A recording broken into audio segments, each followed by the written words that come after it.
Hello friends, आज आपण बघणार आहोत necessity of D C motor starter. Let us start this topic. First of all, what is the necessity of starter? What is starter? That is very important question.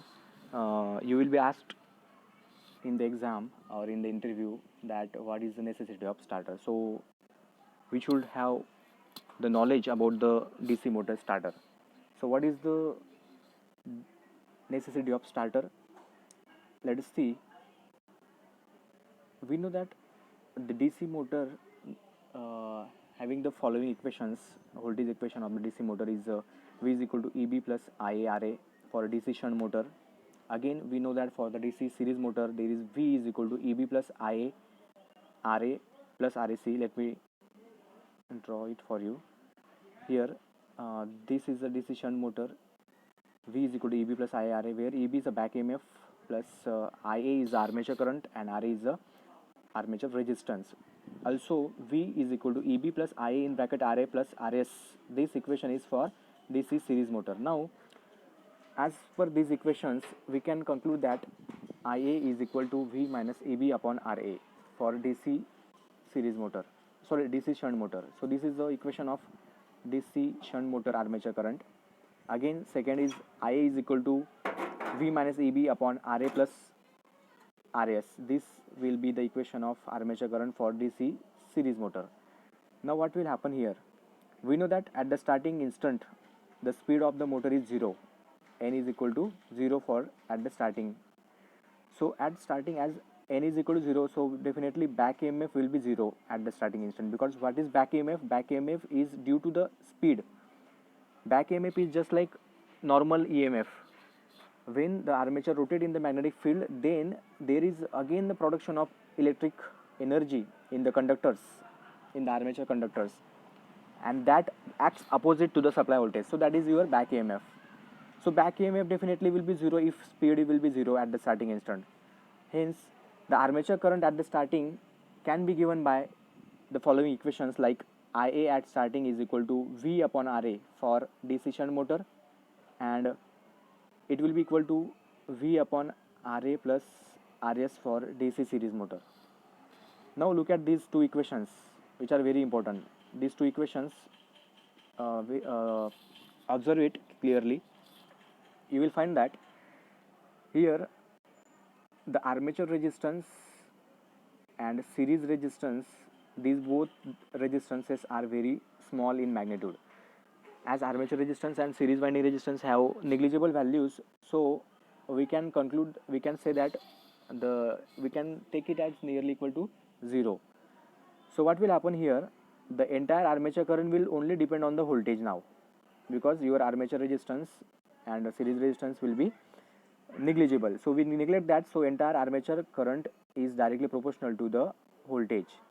So what will happen if at the starting instant, if you supply the rated voltage at the starting instant, then your armature current will goes on increasing and it will be extremely large. So what will be the next? What will happen by large starting current? It will damage your winding insulation first. The excessive current will burn your insulation, will damage your insulation. Insulation will get heated and your winding will be get damaged. Winding should get burned by getting the higher starting current. Second effect is, if armature current goes on increasing, then the voltage may get fluctuate and it will affect the other equipment which are connected to the same supply. So that will happen after the heavy starting current. Next, the fuses and circuit breaker may trip.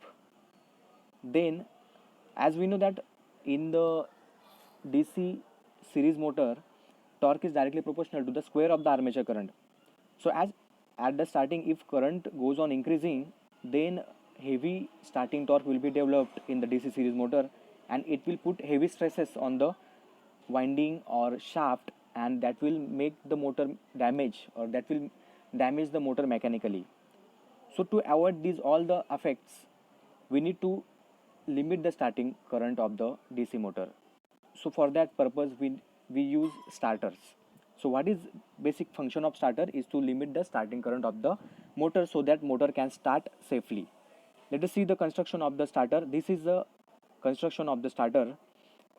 You can see over here there is these circular portions are nothing but the resistances, means we put the resistances in series with the armature winding.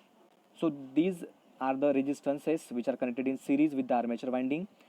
This is the handle which is provided here. By moving this handle we can vary the resistance. So at the starting instant the whole resistances, means overall full resistances are inserted in the circuit in the series with the armature. After that, by moving this handle towards the right side we can gradually decrease the resistance so that armature current will gradually increase. So we can limit the starting current by using this starter. So this is the basic function of the starter. You can see here two protection devices are here for the protecting purpose. We have here one winding is there which is called as your hold on coil, and second is your overload coil is there. So these are the two protecting purpose we use these coils in the starter. So I hope this is the sufficient information. You have clear the concept of starter. So this is the basic function of the starter to limit the start.